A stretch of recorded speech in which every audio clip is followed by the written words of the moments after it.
सुंदर साथ जी, आपके चरणों में कोटानुकोट प्रेम प्रणाम। सुंदर साथ जी, पिछली वीडियो में हमने श्री श्रृंगार ग्रंथ के प्रकरण 8 की 40 तक की चौपाई का पाठ पूर्ण किया। आज हम आगे की नई चौपाइयों का पाठ करेंगे।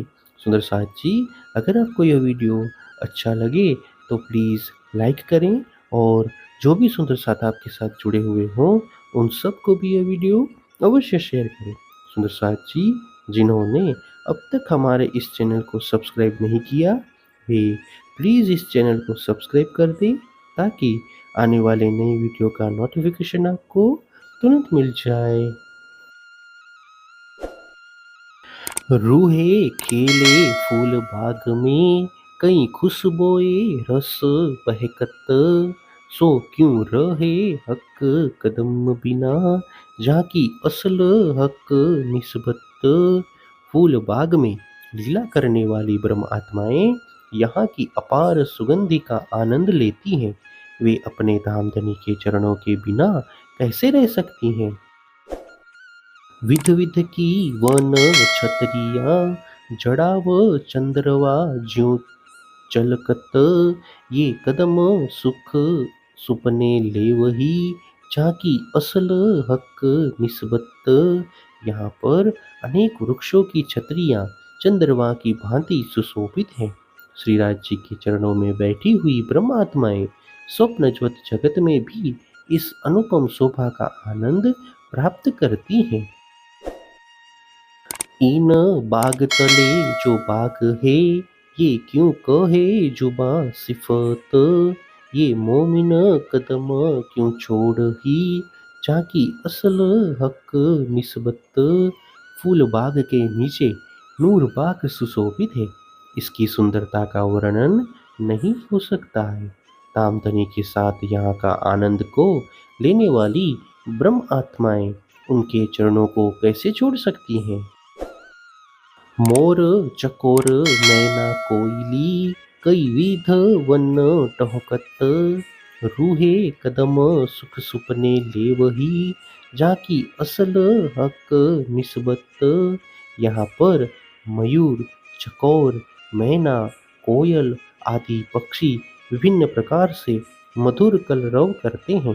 धामधनी के चरणों में रहने वाली ब्रह्म आत्माएं इस अपार शोभा का आनंद स्वप्न में भी प्राप्त करती हैं।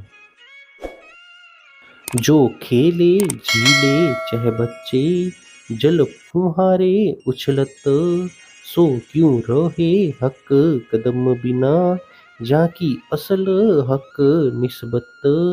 जो ब्रह्म आत्माएं जल कुंडों में जल क्रीड़ा करती हुई आनंद का अनुभव करती हैं तथा फुहारों से उछलते हुए जल का मनोहर दृश्य हृदयगम करती हैं, वे अपने धनी के चरणों के बिना कैसे रह सकती हैं। रूहे खेले लाल चबूतरे, कई रंगो हाथी झूमत, सो क्यों रहे हक कदम बिना, झांकी असल हक निस्बत। ये ब्रह्म आत्माएं लाल चबूतरे पर विभिन्न क्रीड़ाएं करती हैं। यहाँ पर विभिन्न विविध रंगों के अनेक हाथी झूमते हुए दिखाई देते हैं।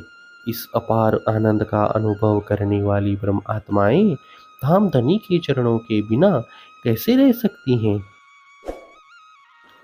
कोई बाघ चीते दीपे केसरी, बोले कूदे गरजत, रूहे क्यों रहे हक कदम बिना, झांकी असल हक निस्बत। यहाँ पर विभिन्न प्रकार के बाघ, चीते, तेंदुए, केसरी सिंह आदि पशु गर्जना करते हुए दौड़ते हैं। इस दृश्य को हृदयगम करने वाली ब्रह्म आत्माएं नश्वर जगत में भी अपने धनी के चरणों को बिना कैसे रह सकती हैं। कई विध बाजे बजावही, इत बांदर नट नाचत, रूहे सुपने कदम न छोड़ही, झांकी असल हक निस्बत। यहाँ पर वानर भी विभिन्न प्रकार के वाद्य यंत्र बजाते हुए नटों की भांति नृत्य करते हैं।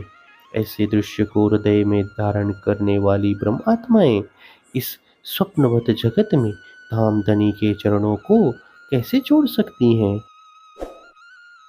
कोई बड़े पशु पंखी अरस के, कहीं उड़े खेले कूदत, रूहे क्यों रहे हक चरण बिना, झांकी असल हक निस्बत।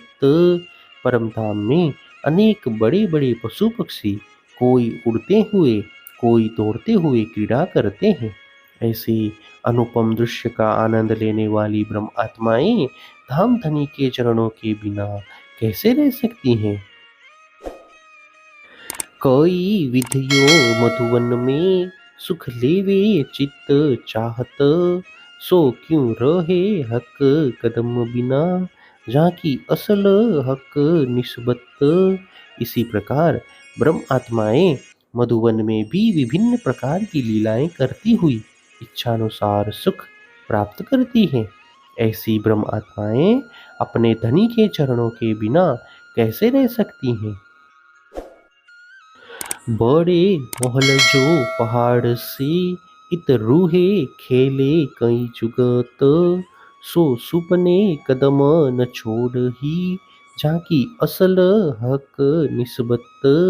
यहाँ पर पर्वत की भांति दिखाई देने वाले बड़े बड़े प्रासादों में ब्रह्म आत्माएं विभिन्न प्रकार की लीलाएं करती हैं। ऐसी ब्रह्म आत्माएं इस स्वप्नवत जगत में आकर धामधनी के चरणों को अवश्य नहीं छोड़ेंगी। हे सुंदर साथ जी, इसी के साथ श्री श्रृंगार ग्रंथ के प्रकरण 8 की 51 तक की चौपाई का पाठ पूर्ण हुआ। आगे की चौपाइयों का पाठ हम नेक्स्ट वीडियो में करेंगे। सुंदर साथ जी, अगर आपको यह वीडियो अच्छा लगा तो प्लीज़ लाइक शेयर और सब्सक्राइब अवश्य कर दें। प्रणाम जी।